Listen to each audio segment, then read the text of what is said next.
This is a highly uneven recovery. It is like the tale of two recoveries. It is the best of times for advanced economies, and probably it is the worst of times for emerging market and developing economies.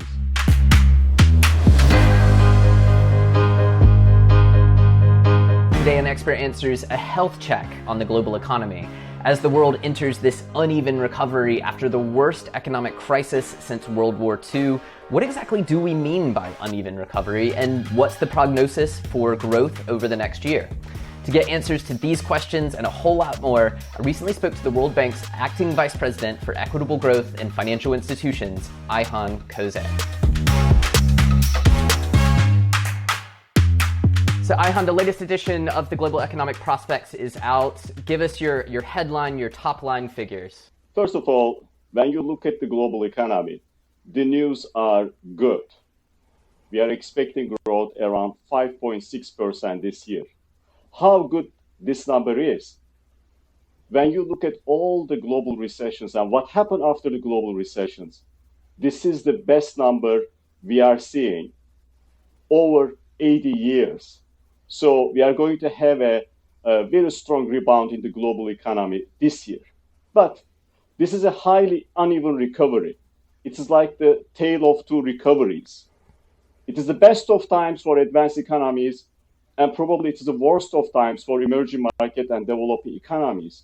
You have advanced economies growing at a very high rate, and emerging market developing economies, especially low-income countries, are struggling as they are trying to basically still make sure that there is enough vaccine, there is support for the populations suffering from the outbreaks. So it is the type of recovery. On one side, it looks good. On the other side, it looks rather grim.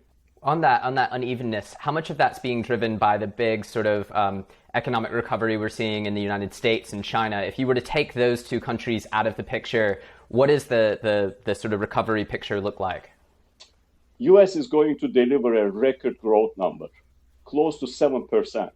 The fastest growth we have seen in this country since mid-1980s. China is going to grow around 8.5%.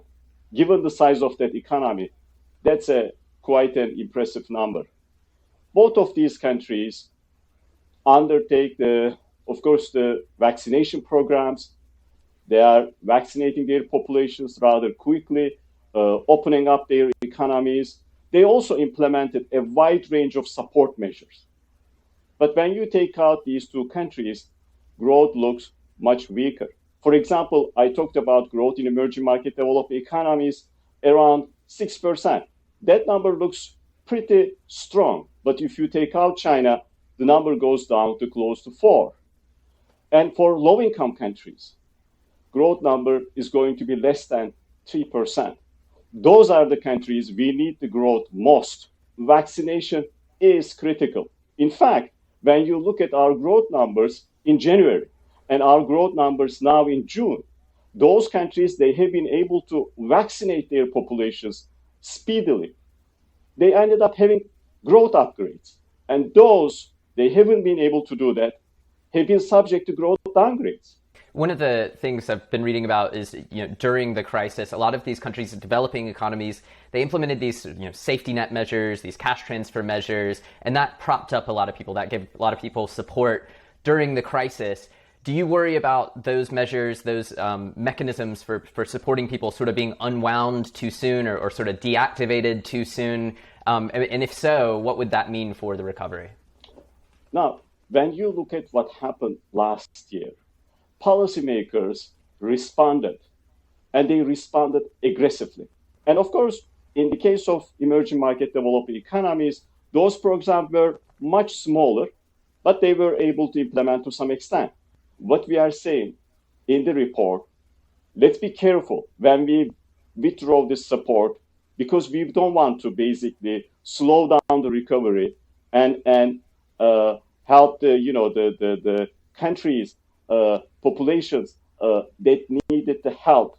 Are we catching up, and how soon do you think we could catch up to where we would be if COVID-19 never happened? Is it possible to sort of hypothetically say the pandemic never happened, and we would kind of be at that level that we thought we would be at, economically speaking, growth speaking. With respect to catch up, again, we see the tale of two recoveries. Advanced economies are catching up. They are going to basically pretty much go back to pre-crisis per capita income levels in 2 years. In the case of emerging market developed economies, 2/3 of them are not going to get back to the per capita income levels because they are not going to deliver enough growth. And talk to me, these numbers are in the abstract, and you talk about the, tell of two recoveries.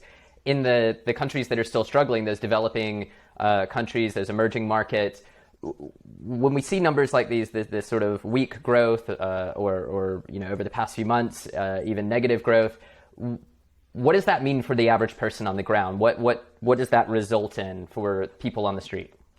Of course, we have seen a record number of people joining, unfortunately, the ranks of the extreme poor. So for the average person on the street, the crisis manifested itself in different forms, dealing with the health crisis, dealing with the job losses, dealing with income losses, and in some cases, basically falling into the ranks of the poor. Let's talk about inflation next. It's certainly been in the headlines, and it's in your report. What's the risk, if any, when it comes to inflation? And in particular, what's that risk for emerging market and developing economies? Last year, when the crisis started around March, April, we saw inflation decline. And that's what you would expect during a global recession. But that inflation decline was the most muted we have seen among all these global recessions in modern era. And then inflation roared back, and we saw the fastest increase in inflation actually during a global recession as the economies normalized, commodity prices, in a sense, increased, and we had supply disruptions around the world. By the end of this year, one thing is clear. We will see higher inflation at the global level. We will see higher inflation in advanced economies, and we will see higher inflation in emerging markets and developed economies. Our analysis suggests that the increase is going to be temporary. One more quick question on prices, food prices. I've seen in the news, food prices have been on the increase. That creates a problem with food insecurity. Do you cover that in the report, and what are some of the risks you see there? We are seeing a record inflation in agricultural commodity prices. In low-income countries, inflation did increase, mostly because of inflation we are seeing in food prices.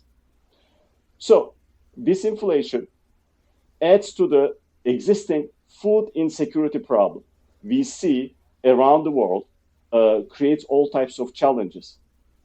And just finally, Ayhan, looking at the predictions you're making in this edition of the Global Economic Prospects, what are some of the risks to those predictions? What are some of the variables that could potentially throw those projections off?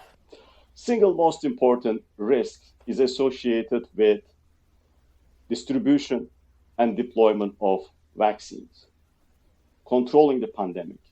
If we don't control the health crisis, we cannot have an even recovery. We cannot have the type of strong recovery we would like to have. The second important risk is a risk associated with financial stability. It could be triggered by inflationary pressures. It could be triggered by high debt levels. And the third important risk is a risk associated with vulnerabilities in corporate sector.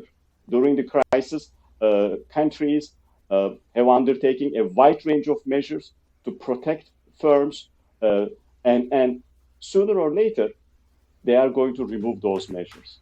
Well, Ayhan, thank you so much for taking the time to share the details of the latest JEP report with us. Thank you.